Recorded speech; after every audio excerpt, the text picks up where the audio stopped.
Hi, Rachel. I'm so glad that you joined us today. And actually, we have been friends with you since you joined our CDL Estonia mentorship program. And actually, we share very much a joint passion for talent. And you are the only person in my network with whom I can talk about universities like real time, because Hmm. it's very often these tech people are, they have a memory of their university time, and then they have worked elsewhere and they think back to universities like 20, 30 years ago, and the universities are meanwhile also changing very much. So, but you have both you have a very high level military career behind you, and you have experience with Tesla's huge R&D projects, and now you have been founding yourself a company. You are working in university now as a director of a center called Innovating for National Security. But I know that you are also teaching students and having passion Hmm. for that. So you have both this kind of long-term perspective and but also current perspective to universities. And that's why I think you are a perfect person with whom to discuss the role of universities in this current political and military situation in eastern flank of Europe. So maybe my opening question for you would be that what do you how urgent do you see this innovation problem here in Eastern Europe, and also how are universities tied to it? What do you I think? think university's role, and this is, I think, global, is that our one of our mandate is to build a ta talent for the future and expose our students to as many of the career opportunities as possible. And then in my case at UC San Diego, it has been to expose our students to defense sector. It may seem funny that I'm in San Diego, where there's the largest fleet concentration west of Mississippi River, United States, and but our students who are at La Jolla um, are very removed from the everyday operational tempo that's going on in San Diego. So we had to take a direct approach to market and socialize the fact that there is a potential career in defense, technology, and innovation industry, and also to encourage the researchers on campus to you know be not afraid to do a deep tech frontier research, which is also very important. So I hope that answered your question. Yes, that answered certainly. Maybe you could elaborate a little bit about the center that you had, and also because it's normally people are Mhm. talking about this, high-end research and universities in association Mhm. with the military and with the defense industry, and they were all universities starting these centers right now, and so it's like very hectic time right now for Mhm. universities. But Yes. can you also bring out these broader connections? You mentioned talent, so how exactly are you doing it? And also perhaps some like CDL type of activities, like public-private partnership types of activities. How do you see them Oh, for the future or the current? currently and for the future as well? What we could we do differently? I think having had a wonderful opportunity to spend a lot of time in Estonia last year, and hopefully this for next year too. Um, I think it's important to make sure that the universities and industry are hand in hand in their pursuit for um, incubating the research and also providing a pathway for students after their graduation. I think a lot of times students are concerned about, okay, great, Rachel, we're doing this innovation course. What happens after the course is over? So for past 4 years actually, and we finally refined it this year, is that there is a clear pathway for student researchers to either commercialize it by starting a company or be provided a opportunity for funded research to our partners after they finish the course. And I think Tallinn has such a wonderful, defense adjacent organizations and tons of founders that I think it's a perfect opportunity to keep what you're already doing.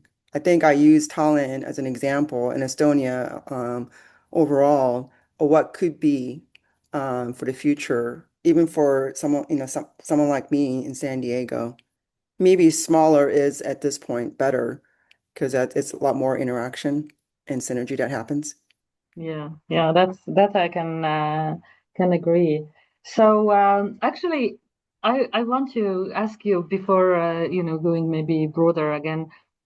You have been mentoring our startups, and last year I remember you were mentoring a US-based startup called 95 Mm, North, and actually I yeah. met with the founder yesterday, and he told me that during these mentoring sessions he made friends for life.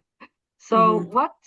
what makes you passionate about helping the founders, and what do you see in that? Because you did a lot, like you gave them a lot more than what was expected for from CDL program, like 4 hours in 8 weeks. But you had weekly meetings. So Hmm. what makes you passionate about founders? Um, I think my passion comes from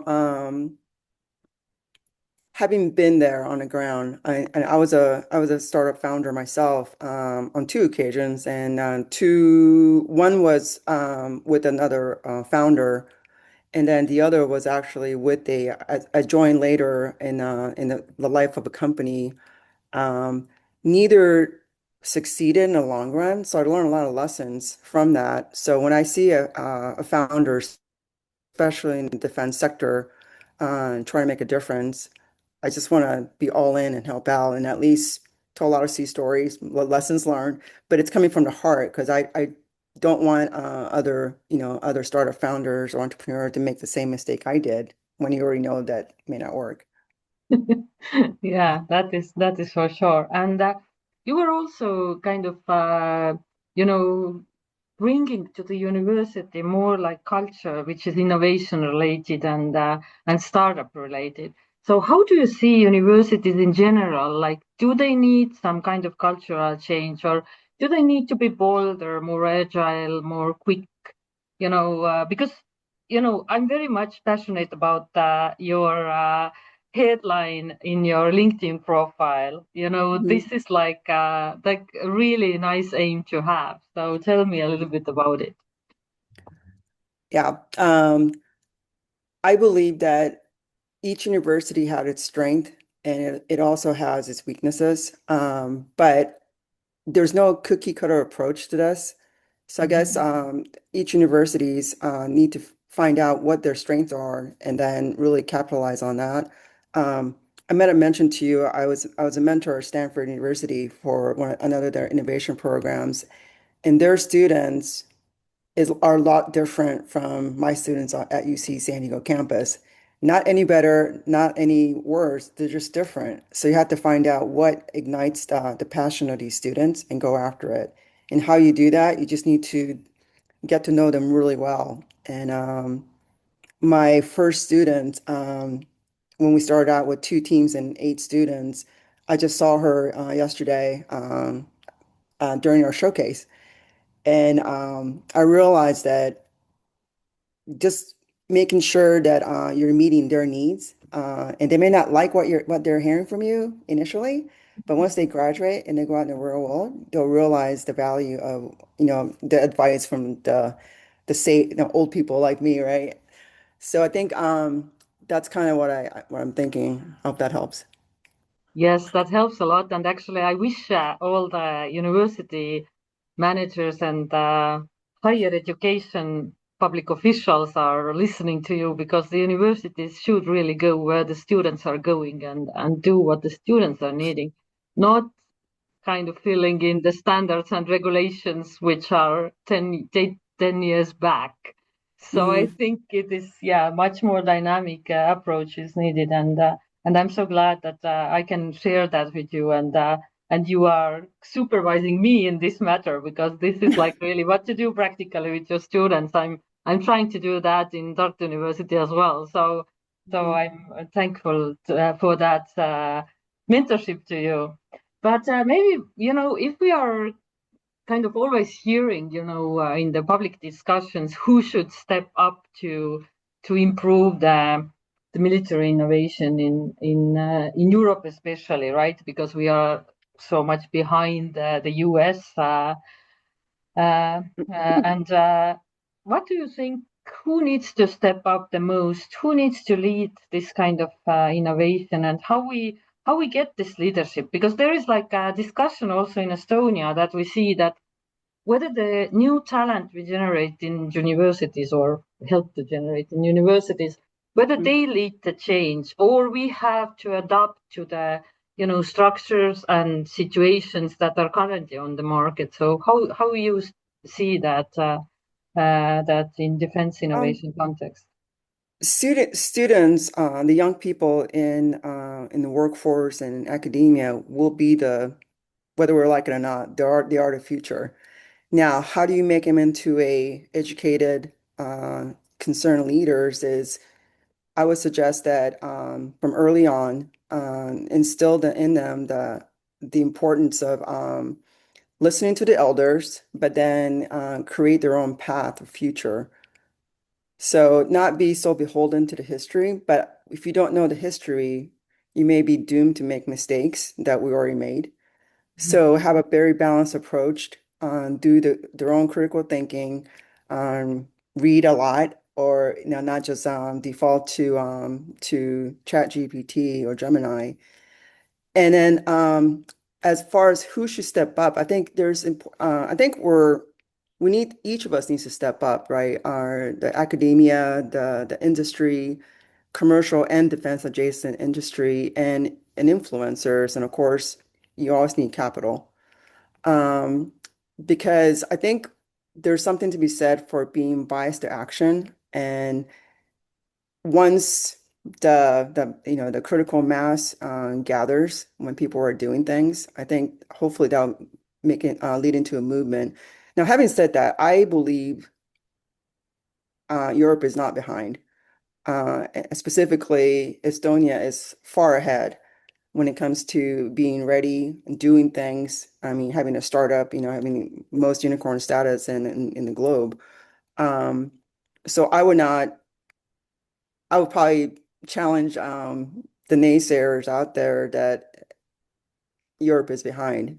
It's you guys are just right now just gathering all your strength and creating the union when you can, and then move forward. And once you guys move forward, you're going to be unstoppable, I think.